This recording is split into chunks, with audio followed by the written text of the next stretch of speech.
was a tall giraffe whose neck was long and slim, but his knees were awfully crooked and his legs were rather thin. He was very good at standing still and munching shoots off trees, but when he tried to run around, he buckled at the knees. Now, every year in Africa, they hold the jungle dance, where every single animal turns up to skip and prance. And this year, when the day arrived, poor Gerald felt so sad, because when it came to dancing, he was really bad. The warthogs started waltzing, and the rhinos rock and rolled. The lions danced the tango that was elegant and bold. The chimps all did a cha-cha with a very Latin feel, and 8 baboons then teamed up for a splendid Scottish reel.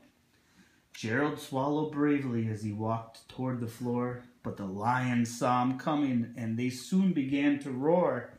"Hey, look at clumsy Gerald," the animals all sneered.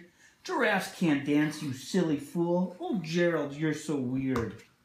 Gerald simply froze up. He was rooted to the spot. "They're right," he thought. "I'm useless. Oh, I feel like such a clot." So he crept off the dance floor and he started walking home. He'd never felt so sad before, so sad and all alone. Then he found a little clearing and he looked up at the sky. "The moon can be so beautiful," he whispered with a sigh. "Excuse me," coughed a cricket who'd seen Gerald early on. But sometimes when you're different, you just need a different song. Listen to the swaying grass and listen to the trees. To me, the sweetest music is the branches in the breeze. So imagine that the lovely moon is playing just for you. Everything makes music if you really want it to. With that, the cricket smiled and he picked up his violin. Then Gerald felt his body do the most amazing thing.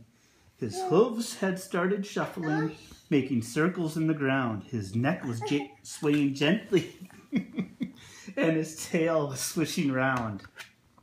He threw his legs out sideways, and he swung them everywhere. Then he did a backward somersault and leapt up in the air.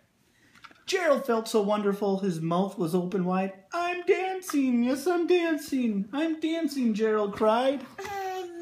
Then one by one, each animal who'd been there at the dance arrived while Gerald boogied on and watched him quite entranced. They shouted, "It's a miracle, we must be in a dream. Gerald's the best dancer that we've ever seen. How did you learn to dance like that? Please, Gerald, tell us how." But Gerald simply twirled around and finished with a bow. Then he raised his head and looked up at the moon and stars above. "We all can dance," he said, "when we find music that we love."